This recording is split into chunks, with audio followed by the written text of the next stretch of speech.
로마서 8장 29절부터 34절까지 말씀 우리 다 같이 읽도록 하겠습니다. 하나님이 미리 아신 자들을 또한 그 아들의 형상을 본받게 하기 위하여 미리 정하셨으니 이는 그로 많은 형제 중에서 맏아들이 되게 하려 하심이니라. 또 미리 정하신 그들을 또한 부르시고 부르신 그들을 또한 의롭다 하시고 의롭다 하신 그들을 또한 영화롭게 하셨느니라. 그런즉 이 일에 대하여 우리가 무슨 말하리요? 만일 하나님이 우리를 위하시면 누가 우리를 대적하리요? 자기 아들을 아끼지 아니하시고 우리 모든 사람을 위하여 내주시니가 어찌 그 아들과 함께 모든 것을 우리에게 주시지 아니하겠느냐? 누가 능히 하나님께서 택하신 자를 고발하리요? 의롭다 하신 이는 하나님이시니 누가 정죄하리요? 죽으실 뿐 아니라 다시 살아나신 이는 그리스도 예수시니 그는 하나님 우편에 계신 자요 우리를 위하여 간구하시는 자신이라. 아멘. 아멘. 로마서 8장은 굉장히 은혜로운 장입니다. 은혜로운 이유가 그 메시지 자체에도 있지만 그 신학적 기반이 굉장히 탄탄하기 때문입니다. 그래서 로마서 8장만 잘 우리가 숙지하고 공부해도 정말로 신앙생활 할 때 엄청난 풍성함을 누리면서 살아갈 수가 있습니다. 그래서 로마서 8장을 설교할 때마다 늘 부탁을 드리는데 한번 암송해 보지 않겠습니까? 여러분들이 한번 로마서 8장 정도는 성경을 암송하는 분들이 이렇게 몇 군데는 꼭 암송하는 그 파트가 있습니다. 시편에도 있고 뭐 구약에도 있고 신약에도 있는데 뭐 신약에서는 산상수훈 이건 아주 뭐 대표적인 거고 그 다음에 로마서 8장, 고린도전서 13장, 고린도전서 15장, 히브리서 11장 뭐 이런 것들은 이 장 통째로 암송하는 그런 아주 은혜로운 부분이거든요. 그래서 한번 여러분이 도전해 봤으면 좋겠습니다. 인생은 도전의 연속이라고 합니다. 도전이 멈추면 인생이 멈춘다고 합니다. 원래 한번 도전해 보세요. 성경 전체 읽기 아니면 쓰기, 암송하기 한번 하나님 앞에서 한번 도전을 한번 해 보시면 좋을 것 같습니다. 로마서 8장을 여러 가지 별명이 있는데 그 중에서 가장 많이 불리는 별명 중에서 성령장이라 그렇게 말합니다. 성령에 대한 말씀이 성령의 인격에 대한 말씀, 성경의 성품에 대한 말씀을 하는 게 아니고 로마서 8장에 나오는 성령은 성령의 사역에 대한 말을 합니다. 성령이 무슨 일을 하시는지 그분의 성품이나 그분의 속성에 대한 것이 아니고 그분의 사역. 그래서 그분의 사역, 성령의 사역 중에 가장 핵심 사역, 이건 여러분이 꼭 그냥 자동적으로 암기해 놓으시면 좋을 것 같아요. 성령이 뭐 하시나? 성령의 가장 큰 사역은 뭐냐? 쉽게 말해서 예수님의 가장 큰 사역은 뭐예요? 십자가 사역이지요. 구속 사역이지요. 하나님의 가장 큰 사역은 뭐예요? 창조 사역이지요. 전능하신 창조 사역이지요. 그 창조를 유지해 가는 사역이지요. 그럼 성령 사역은 뭐예요?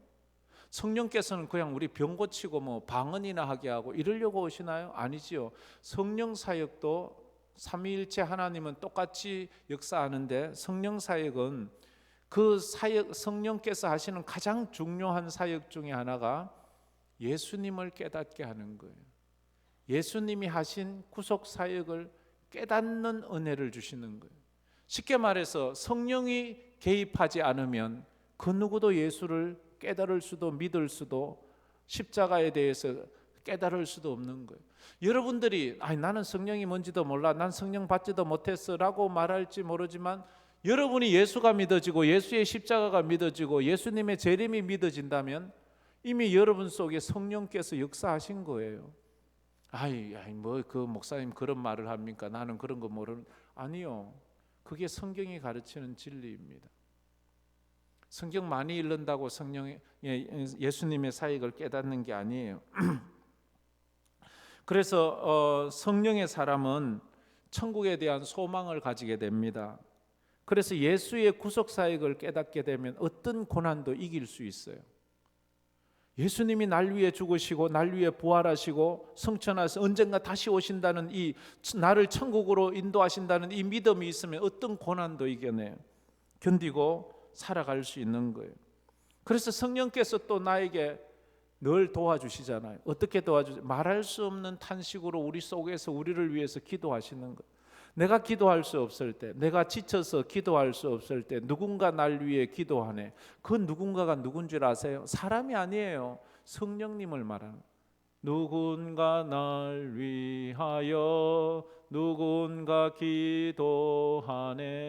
내가 홀로 외로워서 마음이 무너질 때 누군가 날 위해 기도하. 이 성령 하나님이 우리를 위해서 말할 수 없는 탄식으로 이걸 깨달을 때, 난 사람인 줄 알았는데 그분이 예수님, 그분이 하나님이셨구나. 예수님은 하나님 보좌 우편에서 우리를 위해서 간구하시고, 성령은 우리 속에 오셔서, 예수의 영이 오셔서 우리를 위해서 기도해 주시는 거예요. 그리고 성령이 오시면 하나님은 나의 모든 삶을 합력해서 선을 이루어 가신다는 것을 깨닫게 해주시는 거예요. 나의 모든 삶은 잘나고 똑똑하고 잘나가고 편안하고 부자되고 이것만 이야기하는 것이 아니라 아프고 힘들고 눈물 나는 것도, 이 모든 것이 합쳐서 우리는 선을 이루는 거예요. 오늘 이제 29절 30절 말씀은 좀 어려울 수도 있는 말씀인데 결코 어렵지가 않습니다.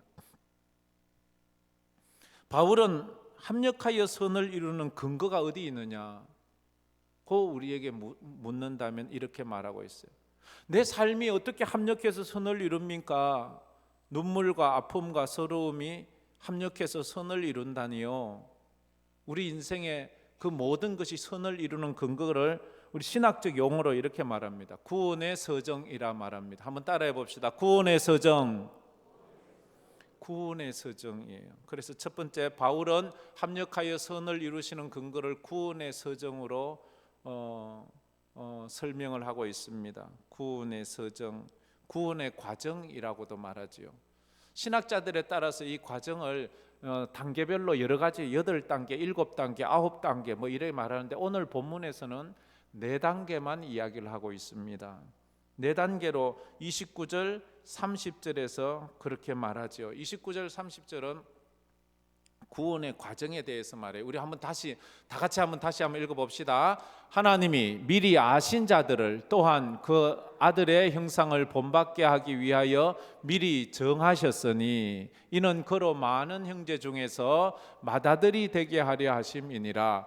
또 미리 정하신 그들을 또한 부르시고 부르신 그들을 또한 의롭다 하시고 의롭다 하신 그들을 또한 영화롭게 하셨느니라. 여기 4단계인데요. 어떤 사람은 이걸 3단계로 표현하기도 하는데 4단계로 본다면 첫째는 선택이에요. 선택, 예정하셨다, 미리 아셨다라고 말하잖아요. 그죠? 오늘 29절에 보면 하나님이 미리 아신 자들, 미리 알았다, 미리 선택했다, 미리 예정했다 하는 거예요. 그들을 어떻게 말했다고 그래요? 30절에 보면 미리 정하신 그들을 또한 부르시고, 부름, 소명, 하나님이 불렀다라는 거예요. 우리가 예배당에 나온 것은 내가 나온 것이 아니에요. 하나님이 불러서 나온 거예요. 아브라함이 그의 본토 친척집을 떠나게 된 것은 하나님이 아브라함을 불러서 아브라함이 그 고향을 떠나는 거지, 자기가 이제 내가 새로운 인생 한번 살아봐야지 이러고 떠난 게 아니에요. 예수님의 제자들은 예수님이 불렀어요. 부른 사람이 나오는 거지 부르지 않은 사람은 나오지 않아요. 사도 바울도 예수를 핍박하고 교회를 핍박하던 그가 예수의 부름을 받아요. 부름을 받음으로 그가 핍박자에서 전도자가 되는 거예요. 여러분들과 저도 이렇게 하나님 앞에 예배자로 나온 것은 하나님이 나를 불러주셨습니다. 할렐루야. 요거의 소명이라고 그러는 거예요. 그런 부르신 자들을 의롭다 하시는 거예요. 의롭다, 칭이 의롭다고 칭해 주는 거예요. 원래 우리는 의롭지 않아요. 우리 중에 의로운 사람이 누가 있는? 우린 다 죄인이에요. 우리가 죄인인 이유, 죄인인 근거가 뭐예요? 목사님, 내가 죄 지었다는 근거가 뭡니까? 나 도둑질도 안 하고 거짓말도 안 하고 나 나쁜 짓 한 적도 없는데 내가 왜 죄인입니까? 그 근거를 대세요. 여러분이 죄인인 근거가 뭐예요? 제가 죄인이라는 근거가 뭐예요? 밥 먹는 거예요? 아니잖아요. 단 하나만 보면 돼요. 우리는 다 죽어요. 그러면 우린 죄인이에요. 여기 안 죽는 사람이 있으면 그 사람은 죄인 아니라고 내가 생각해 줄 수도 있어요. 그럼 그 사람은 늙지도 않아야 돼요. 영원히 살아야 돼요. 영원히 살 수 있는 사람 단 한 사람도 없어요. 정신병자가 아니고는 자기가 아무리 나 영원히 살 겁니다 해도 그 영원히 살 수 있는, 그게 바로 죄인이라는 증거예요. 왜? 죄의 삭은 사망이기 때문에. 창세기에서 너희가 이걸 먹으면 정령 죽으리라, 죄 지으면 죽는다고 했기 때문에 죄의 값은 사망이에요. 그래서 우리가 죽는 것은 병들어 죽는 게 아니에요. 늙어서 죽는 게 아니에요. 뭐 다 죽으니까 죽는 게 아니에요. 우리는 죄인이기 때문에 죽는 거예요. 그래서 우리가 죽음을 볼 때마다 사망아 너희에 쏘는 것이 어디 있느냐, 사망아, 그 사망을 향하여 부르짖는 거예요. 우리 주 예수 그리스도로 말미암아 우리를 이기게 하신 그 주님께 우리가 영광을 돌리는 거예요. 그래서 우리가 주님을 믿는, 예수 안에 영생이 있는 거예요. 육신은 죽을 수밖에 없어요. 육신은 쇠하고 낡아질 수밖에 없어요.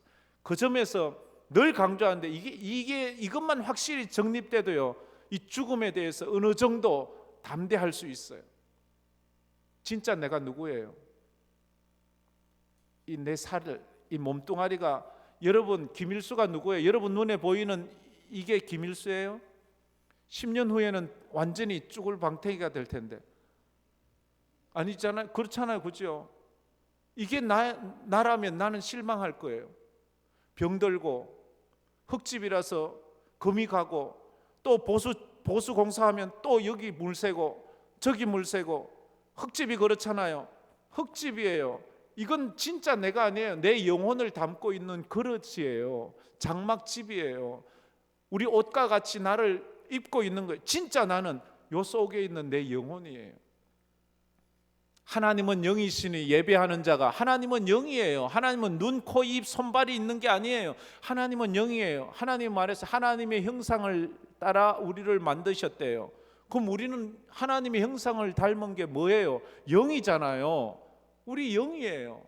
우리 육신이 아니라고요. 이 육신은 잠깐 이 땅에서 우리가 입고 있는 그 옷과 같은 거예요. 죄 지음으로 말미암아 이 육신이 죽어야 이제 영이 영원히 사는 거예요. 죄를 짓지 않았으면 영육간에 늘 함께 살 수 있을 텐데, 영원히 살 수 있을 텐데 이 죄 때문에 그렇게 된 거예요. 그래서 칭의라는 거, 의롭다 함이라는 것은 의의 옷을 입혀주는 거예요. 죄의 옷을 벗고 의의 옷을 입혀주는, 예수로 옷 입게 해주는 거예요. 우리가 의로워서 의롭다는 게 아니에요. 죄인이지만 의롭다 인정해 주는 거예요. 그리고 마지막으로 영화롭게 하셨다라고 말해요. 천국의 영광을 보증해 주는, 영화롭게 하셨다. 근데 이게요, 영화롭게 되는 건 천국에 가서 장차 일어날 것인데 이 본문에서 이걸 과거형으로 쓰고 있어요. 과거형으로. 왜냐하면 미래에 이루어질 사건이지만 필연적으로 이루어질 확실한 사건이기 때문에 그걸 아예 과거로 못 박아버려요. 너희들은 예수를 믿는 그 순간 영화롭게 됐다, 이렇게 말을 하고 있어요. 그래서 우리의 미래는 이미 결정나 있는 거예요. 내가 어떻게 사느냐에 따라서 이게 뒤집어지기도 하고 바꿔지기도 하고 취소되기도, 이건 복음에 대한 잘못된 생각을 가지고 있는 거예요. 우리의 구원은 취소될 구원이 아니에요. 뒤집어질 구원이 아니에요. 그러면 목사님 가룟 유다도 믿었다가 버림받고 사울 왕도 또 뒤에 버림받고 그들은 성경도 저 원래 처음부터 저들은 마귀의 자녀라고 말해서 처음부터. 그러나 우리가 하나님의 은혜로 구원받은 사람이라면, 이 은혜를 깨달은 사람이라면, 그래서 이게 감격한 거예요. 우린 12번도 더 넘어지고 또 그렇게 되는데 하나님의 은혜로 분명히 서 있잖아요. 반드시 이루어질 미래이기 때문에 이것을 확실하게 의롭게 하셨다라고 과거형으로 써버리는 거예요. 의롭다, 영광스럽게 하셨다. 천국의 영광을 보증해 준다는 거예요. 천국 들어갈 걸 우리에게 보증해 주는 거예요. 그냥. 그래서 우리가 현재의 삶이 어떠하든지 우리는 감사하며 사는 거예요. 그래서 이게 모든 것이 합력하여 선을 이룬다는 근거가 뭡니까? 구원의 서정인 거예요. 하나님이 미리 예정하셨고 창세 전에 예정했다고 말하죠. 에베소서에도 보면 창세 전에 예정하셨고, 그리고 하나님이 부르셨고, 내가 원해서, 내가 자원해서 하나님 나라 들어가는 거 아니에요. 하나님이 부르셨고, 하나님이 의롭다 해주셨고, 하나님이 영화롭게 하셨고, 여기 인간이 하는 일이 뭐 있어요? 단 하나도 없어요. 하나님께서 선택하는 것도 우리의 의지와 관계없이 선택하셨고, 부르시는 것도 하나님이 부르시지 우리가 나요 나 좀 불러주세요 한 것 없어요. 칭이 의롭다 한 것도 나 죄 없어요 한 것도 아니고, 영화로운 것, 모든 것이 하나님께서 하시니까 내 인생의 결론은 천국이에요. 할렐루야. 이것이 분명해야 돼. 그래야지 삐뜩삐뜩 이렇게 힘들지 않은 거예요. 이것이 사실이고 이것을 믿는다면 우리는 어떤 삶에서도 염려하지 않고 두려워하지 않고 갈등하지 않아야 하는 것입니다. 두 번째로 바울은 성도의 구원이 얼마나 확실한지를 질문 형식으로 설명해 주고 있습니다. 다 같이 한번 읽어봅시다. 바울은 성도의 구원이 얼마나 확실한지를 질문 형식으로 설명하고 있습니다. 질문 형식. 합력하여 선을 이루고 우리를 영화롭게 한다는 것을 우리에게 설명해 주기 위해서 질문을 합니다. 그러면서 31절에 이렇게 그런즉 그러므로 뭐 이런 말이지요. 그죠? 그런즉 이 일에 대하여라는 말, 이 구원에 대하여, 다시 말해서 모든 것이 합력하여 선을 이루고 우리가 영화롭게 된다는 것에 대하여 우리가 무슨 말을 할 수 있겠습니까? 우리가 무슨 말을 할 수 그러면서 하나님이 우리를 위하시면 누가 우리를 대적하리요? 라고 그렇게 말을 하고 있습니다. 이 첫 번째 질문은 31절에 있는데요. 다 같이 한번 첫 번째 질문 읽어보겠습니다. 만일 하나님이 우리를 위하시면 누가 우리를 대적하리요? 만일, 저게 이제 바울이 묻는 첫 번째 질문이에요. 여러분이 답해 보세요. 만일 하나님이 나를 위하시고 내 편이시고 나와 함께 하신다면, 내 모든 인생을 합력하여 선을 이루신다면 누가 나를 대적하겠느냐는 거예요. 여러분 답해. 대적할 사람이 있어요, 없어요? 하나님이 내 편이신데요. 하나님이 누구예요? 천지 만물을 지으신 분이에요. 전능하신 하나님이에요. 하늘과 땅의 모든 권세를 가지신 그분이 내 편이고 나를 위하고 있어요. 근데 그분이 내 편인데 누가 감히 나와 싸우겠어요? 이 담대함을 가진 사람이 있는데 누구예요? 다윗이지요. 골리앗 앞에서 15살 정도밖에 되지 않은 그 다윗이 그 3미터나 되는 거구 앞에서 뭐라고 말하며, 너는 칼과 창으로 내게 나오지만 나는 네가 모욕하는 만군의 여호와의 이름으로 내가 너에게 나간다. 만군의 여호와가 내 편인데 네가 나를 대적할 수 있겠느냐? 이렇게 하며 나가는 거예요. 우리 사랑하는 성도들이 하나님이 나를 예정하셨고, 하나님이 나를 부르셨고, 하나님이 나를 의롭다 하셨고, 하나님이 나를 영화롭다고 하실 그분이라면 그분이 나와 함께 하는데 누가 나를 감히 대적하겠느냐? 라고 이런 담대함으로 나갈 수 있어야 되는 것입니다. 한번 질문에 답해 보세요. 하나님이 여러분을 위하시면 누가 여러분을 대적할 수 있겠습니까? 있어요, 없어요? 없다고 이거 확실해야 되죠. 이거 자신 없으면 또 찔찔 짜고 막 이러는 거예요. 있습니까, 없습니까? 예, 없다고 우리가 확신 있게 말을 해야 돼요. 그래서 우리가 하나님 앞에 믿음으로 나가는 거예요. 약할 때 강함 대신에 나의 보배가 되신 주 나의 모든 것, 쓰러진 나를 세우고 나의 빈손을 채우네. 주 나의 못. 주님이 나를 세워주시고 채워주시고 붙잡아 주시는 거 아니에요? 두 번째 질문 32절인데 자기 아들을 아끼지 않고 주시니가 무엇을 주시지 않겠는가? 라고 질문합니다. 다 같이 읽어봅시다. 자기 아들을 아끼지 않고 주시니가 무엇을 주시지 않겠습니까? 32절 말씀 그렇게 말하지요. 자기 아들을 아끼지 아니하시고 우리 모든 사람을 위해서 내어주시니가 어찌 그 아들과 함께 모든 것을 우리에게 주시지 아니하겠느냐? 하나님이 인색하다고 생각하십니까? 그 아들을 우리를 위해서 이 땅에 보내주시고 십자가에 죽게 해주셨는데, 그렇게 우리를 해서 구원해 주셨는데 무엇을 더 아낄 수 있겠습니까? 상식적으로 우리가 생각해 보아도 이거는 여기에 어떤 걸 더 아끼겠어요? 이게 구원의 확실성. 예수도 죽기까지 우리를 사랑했다면 우리를 위해서 뭘 못하겠어요? 이게 우리 구원받은 성도들의 확신이고 자존심이에요.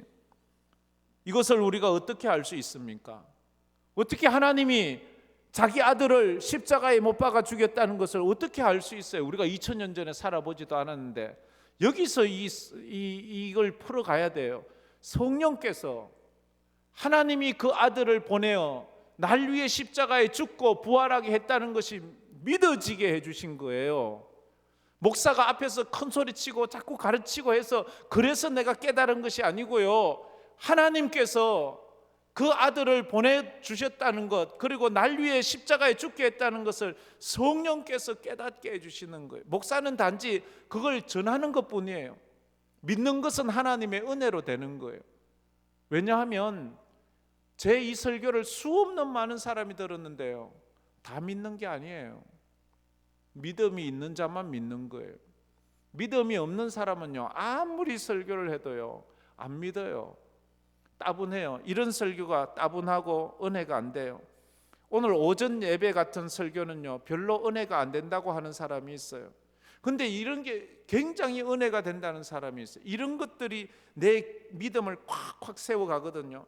그냥 나 좀 위로해주고, 내 어려움을 좀 이래 알아주고, 좀 내 마음을 울컥하게 해서 눈물도 좀 나게 하고, 이런 게 진짜 설교지, 이렇게 말하는 사람은 아직도 이게 뭔지 모르는 거예요. 진짜 우리 성도들이 가장 강력한 위로는요 십자가예요. 십자가보다 더 큰 위로는 없어요. 십자가에서 눈물 나고 십자가로 뭉클하고 십자가로 내가 회복되면 그것보다 더 큰 은혜는 없어요.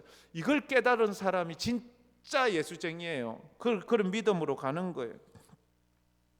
그래서 성령의 사역은 하나님이 아들 보내셨다는 것을 깨닫게 하는. 세 번째 질문은 33절입니다. 세 번째 다 같이 읽어봅시다. 누가 선택받은 성도들을 고발하겠는가? 누가 선택받은 33절, 누가 능히 하나님께서 택하신 자들을 고발하리요? 의롭다 하신 이는 하나님이시다. 누가 고발할 수 있겠습니까? 마귀는 날마다 우리를 고발해요. 너 이제 지었지, 너 저제 지었지, 너 그래 가지고도 구원 받겠어? 너 그래 가지고도 하나님 앞에 가겠어? 너 그래 가지고도 너 구원 받겠어? 우리를 맨날 정죄하고 우리를 고발하고 우리를 뒤에서 발목 잡는 이 사단 마귀가 있잖아요. 그 말 듣지 마세요. 가끔 보면요, 연말 좀 연초쯤 되면 아이고 목사님 이제 나 같은 게 뭘 하겠어요? 나는 이제 안 돼요. 나는 못 하겠어요. 그거 왜 마귀의 소리에 자기 스스로 무너집니까? 성령께서 하시는 말씀 들어보세요. 하나님이 널 위해 예수를 이 땅에 보내었단다. 하나님이 널 위해 예수가 십자가에 못 박아 죽였단다. 하나님이 널 위해 그 예수가 부활하고 그 예수가 다시 오신단다. 하나님이 널 위해 천국을 준비하고 계신단다. 이런 하나님의 음성을 들어야지요. 마귀의 음성을 들어서 너 같은 것이, 너 죄 짓는 것이, 너같이 부족한 것이, 그러면 이렇게 그래 내가 죄인이고 나는 부족해, 그러니까 나는 예수님이 필요한 거야, 그래서 나는 예수님을 믿는 거야 라고 이렇게 고백을 할 수 있어야 합니다. 예수님이 내 죄를 대신해서 값을 치르셨고 그래서 하나님의 자녀가 되게 해주셨지, 라고 그렇게 우리는 고백해야 됩니다. 마지막으로 네 번째로 질문 34절 말씀입니다. 누가 정죄하리요? 라고 말하고 있습니다. 우리 34절 말씀은 우리 성경책 보고 다 같이 한번 읽어봅시다. 누가 정죄하리요? 죽으실 뿐 아니라 다시 살아나신 이는 그리스도 예수시니 그는 하나님 우편에 계신 자요 우리를 위하여 간구하시는 자시니라. 누가 정죄하리요? 누가 우리를 정죄할 수 있겠습니까? 누가 우리를 고발할 수 있겠습니까? 왜냐하면 우리는 죄값을 다 지불했는데 죽으실 뿐 아니라 다시 살아나신 이가 그리스도라고 말합니다. 우리를 위해서 죽고 우리 죄값을 위해서 죽고 다시 살아남으로 우리가 죄 없다는 의로움을 받을 수 있었잖아요. 그래서 죄를 다 치루었는데도 경찰들이 와서 그 사람 다시 붙잡아 간다는 것은 법정 재판을 모독하는 행위예요. 아니 그 사람은 법적으로 붙잡혀서 감옥살이까지 다 하고 죄값을 다 지불했는데 너 다시 들어가 이러면 그건 안 되잖아요. 하나님께서 우리가 지은 이 죄값을 예수의 피로 다 씻어 주셨는데 너 예수의 피는 피고 너의 죄는 죄야, 너 다시 들어가, 이렇게 말하는 것은 예수님의 보혈을 모독하는 행위예요. 예수님께서 우리를 위해서 다 십자가에 죽으심으로 우리를 다 사해 주셨는데 그게 무슨 말이냐? 그래서 로마서 8장 1절 말씀은 처음부터 결론을 내고 시작하는 것이거든요. 이렇게 결론을 내고 시작했습니다. 로마서 8장 1절 다 같이 한번 읽어봅시다. 그러므로 이제 그리스도 예수 안에 있는 자에게는 결코 정죄함이 없나니. 그러므로 이제 그리스도 예수 안에 있는 자는 결코 정죄함을 받지 못해. 누구도 고발할 수 없어. 누구도 항의할 수 없어. 그렇게 이 결론을 내리고 있는 거예요. 예수님께서 우리를 위해 무엇을 하셨기에 고발할 수 없다고 말합니까? 우리 34절에 읽었지만 한 번 더 우리 34절 저 스크린 보고 다 같이 한번 가만히 논리적으로 한번 따져보세요. 바울은 엄청 논리적인 사람이에요. 다 같이 읽어보겠습니다. 누가 정죄하리요? 죽으실 뿐 아니라 다시 살아나신 이는 그리스도 예수시니 그는 하나님 우편에 계신 자요 우리를 위하여 간구하시는 자신이라. 첫째, 예수께서 무엇을 했기에 우리는 정죄받지 않는가 하면 예수는 우리를 위해 첫째 죽으셨어요. 죄의 삭은 사망이에요. 우리를 대신해서 죽으심으로 우리의 죄값을 다 지불하셨어요. 그분이 죽으심으로. 두 번째, 그분은 다시 살아나셨어요. 34절에 죽으실 뿐 아니라 다시 살아나셨어요. 사람이 죽기만 하고 끝났으면 아무 의미 없어요. 죽는 건 우리도 다 해요. 문제는 우린 다시 살아나지를 못하잖아요. 근데 예수님은 죽으셨다가 사망 근세를 박살내시고 다시 살아나신 거예요. 거기에 예수의 능력이 있는 거예요. 예수도 죽고 부활하지 못했다면 그 예수 우리가 왜 믿어요? 아무런 우리에게 도움을 주지도 못하는데 다시 살아나셔서 우리를 완전히 죄에서 해방했다는 그 확정을 우리에게 주신 거예요. 그리고 또 뭐예요? 그 예수는 지금 어디 계세요? 하나님 우편에 계시다고 말해요. 그 예수는 하나님 우편에 계신 자요. 하나님 우편에 계시면서 지금 뭘 해요? 우리를 위해서 중보기도 하고 계시고 우리를 위해서 변호하고 계시는 거예요.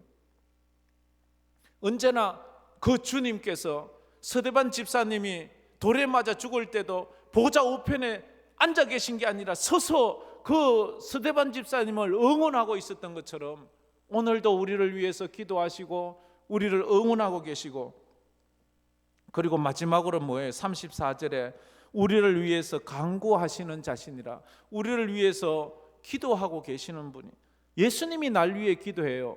목사가 날 위해 기도해주고 우리 어머니가 날 위해 기도해주고 우리 장로님이, 우리 목자들이 날 위해 기도해줘도 내가 힘이 나는데 예수님이 우리를 위해 기도하고 계시대요. 성령님이 날 위해 지금 기도하고 계시대요. 예수님이 우리를 위해 기도하신다는 것을 믿으시길 바랍니다.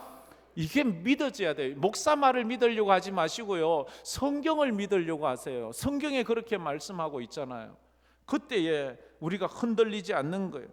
성령은 우리 속에서 말할 수 없는 탄식으로 기도하시고 예수님은 하나님 우편에서 우리를 위해서 간구하고 있다는 거예요. 그러면 마무리해서 다시 한번 질문한다면, 그러므로 누가 우리를 정죄하겠습니까? 마귀가 내 속에서 나를 정죄한다고 거기에 흔들리지 마세요. 너 같은 인생 살아 뭐해? 너는 살 가치도 없어. 이런 마귀가 하는 소리를 듣지 마세요. 또 옆에서 누군가가 와서 에이 너는 쓸모없는 인간이야, 어떤 사람이 그래도 사단아 물러가라, 이렇게 말을 해야 되지요. 그게 왜냐하면 하나님이 날 위해 죽으시고 그 아들을 보내주시고 하나님이 나와 함께 하시는데 네가 왜 이렇게 말을 해야 합니다. 우리 올해에 누가 와서 뭐 이상한 소리 하고 이러면 사단아 물러가라, 그렇게 말하면 또 그 사람이 상처 입을까 봐 좀 그래 되지만, 그래도 좀 여러분 자존심을 높이기 위해서는 그 말을 해야 돼요. 안 그러면요 또 기가 푹 죽어가지고요 또 한참 이 속상해 할 수밖에 없는 거예요. 그 속지 마세요. 그런 말에 절대로 속지 마세요. 우리의 구원은 누구도 흔들 수 없고 취소할 수 없습니다. 그리고 하나님 안에서의 천국 영광은 누구도 빼앗아갈 수 없어요. 이미 그건 확정된 거예요. 그건 취소될 수도 없고 변경될 수도 없는 거예요. 오늘 말씀이 그걸 이야기를 하고 있는 거예요. 이 말씀을 하나님의 말씀으로 믿는다면 이제 안심하십시오. 두려워 마십시오. 믿으십시오. 뭘 믿어요? 왜 두려워? 하나님은 합력하여 선을 이루실 것입니다. 할렐루야. 한번 따라해 봅시다. 하나님은 합력하여 선을 이루실 것입니다. 하나님은 합력하여 선을 이루실 것입니다. 언제? 천국까지 가서 이루실 거예요. 이 믿음이 여러분 속에 굳건하기를 바랍니다. 요동하지 않기를 바랍니다. 그래서 오늘 우리 읽은 말씀 31절부터 34절까지 말씀을 29절부터 34절까지 말씀을 다시 한번 우리 쭉 한번 읽고 우리 마무리했으면 좋겠습니다. 우리 다시 한번 29절부터 34절까지 다 같이 눈을 한번 좀 부릅뜨고, 첫 시간부터 좀 너무 눈에 총기가 없으면 안 돼. 자, 어깨를 쭉 펴고 힘차게 한번 읽고, 제가 지금까지 오후 예배 드린 것 중에 이렇게 빨리 마친 예가 없는데 3시도 안 됐어요. 어쨌든 다 같이 한번 읽어봅시다. 다 같이 큰 소리로. 하나님이 미리 아신 자들을 또한 그 아들의 형상을 본받게 하기 위하여 미리 정하셨으니 이는 그로 많은 형제 중에서 맏아들이 되게 하려 하심이니라. 또 미리 정하신 그들을 또한 부르시고 부르신 그들을 또한 의롭다 하시고 의롭다 하신 그들을 또한 영화롭게 하셨느니라. 그런즉 이 일에 대하여 우리가 무슨 말하리요? 만일 하나님이 우리를 위하시면 누가 우리를 대적하리요? 그 자기 아들을 아끼지 아니하시고 우리 모든 사람을 위하여 내주시니가 어찌 그 아들과 함께 모든 것을 우리에게 주시지 아니하겠느냐? 누가 능히 하나님께서 택하신 자들을 고발하리요? 의롭다 하신 이는 하나님이시니 누가 정죄하리요? 죽으실 뿐 아니라 다시 살아나신 이는 그리스도 예수시니 그는 하나님 우편에 계신 자요 우리를 위하여 간구하시는 자시니라. 아멘. 이 말씀을 굳게 붙잡기를 주의 이름으로 축복합니다. 이 말씀 생각하면서 이 찬양 한번 우리 다 같이 한번 부르고 또 마무리했으면 좋겠습니다. 약할 때 강함 대신에 나의 보배가 되신 주. 우리가 약할 때 주님께서 우리를 강하게 하시고 보배가 되어 주신다고 말합니다.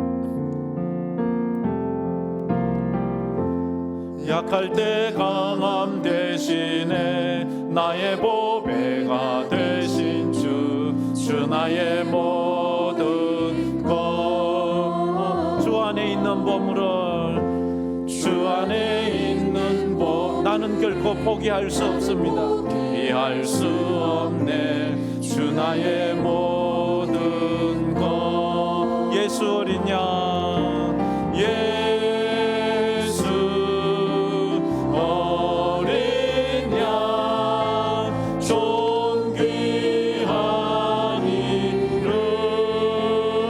예수 어린 양 예수 어린 양 존귀한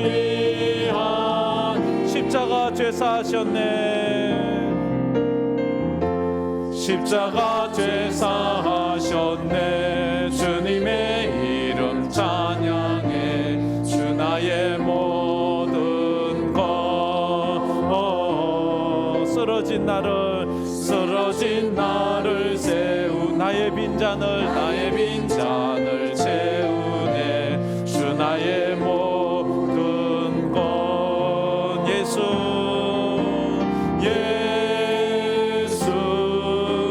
어린 양 존귀한 이름. 예수 어린 양 존귀한 예수 어린 양.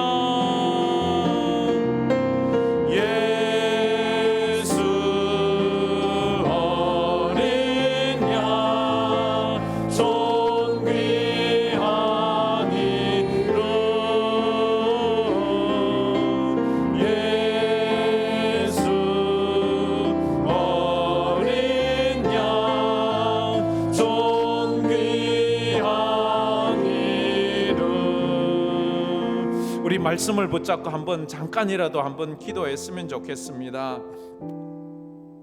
여러분은 삶이 어떻습니까? 합력하여 선을 이룬다는 그 하나님의 말씀이 믿어지십니까? 그리고 여러분을 선택하시고 예정하시고 부르시고 의롭다 하시고 영화롭게 하신다는 그 하나님의 말씀이 믿어지십니까? 내 노력으로 믿어질 수는 없습니다. 내가 공부한다고 믿어지는 것도 아닙니다. 하나님께서 은혜 베풀어 주셔야 되는 거예요. 그래서 하나님, 제가 성령 받아 이것이 믿어지게 해주세요. 그래서 내 구원을 흔드는 사단 마귀의 여러 가지 전략들을 이겨나가, 환경을 통해서. 그래서 너의 상황을 보니까 하나님이 있는 것 같아. 너의 상황을 보니까 하나님이 너와 함께 하는 것 같아. 하나님이 너를 버린 것 아니야 라고 이렇게 도전할 때, 그럴 수 없느니라. 하나님의 사랑은 결코 변화될 수 없고 하나님의 사랑은 결코 흔들 수도 취소될 수도 없다고 우리가 선포하며 나가야 합니다. 하나님, 올 한 해 2024년도 이 구원의 서정 붙잡고 믿음으로 승리하게 하시고 하나님의 은혜를 기억하며 나가는 내가 되게 해달라고 우리 다 같이 통성으로 기도하며 나가겠습니다. 참 좋으신 하나님 감사합니다. 오늘도 아버지 하나님 오후 예배에도 참석하게 해주심을 감사합니다. 우리가 하나님의 말씀을 들으면서도 깨닫지 못할 때가 참 많은데 주여 성령께서 하나님의 은혜로 말씀을 깨닫게 해주신다고 우리에게 말씀해 주셨습니다. 아버지 하나님, 우리에게 은혜를 더하여 주시고 믿음으로 나가는 저희들 되게 하여 주시옵소서. 그래서 자르나 우르나 흔들리지 말게 하여 주시고 주님의 영광을 위하여 믿음으로 달려가는 우리 인생이 다 되게 하여 주시기만을 주님 간절히 빌고 원합니다.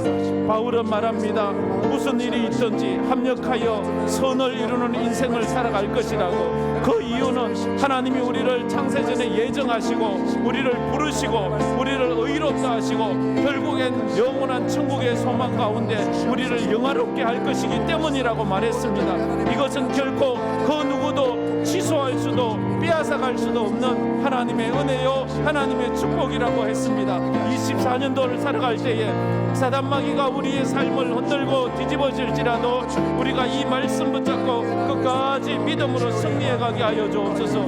그 이유는 예수님이 날 위해 죽으시고 예수님이 사망 권세를 깨뜨리시고 다시 부활하시고 예수님이 하나님 우편에 계시고 예수님이 날 위해 간구하고 계시기 때문에, 성령께서 날 위해 기도하시기 때문에 내 삶에 아버지 나의 모습과는 상관없이 하나님께서 내 인생을 이끌어 가시는 줄 믿으며 걸어가는 저희들이 다 되게 하여 주시옵소서.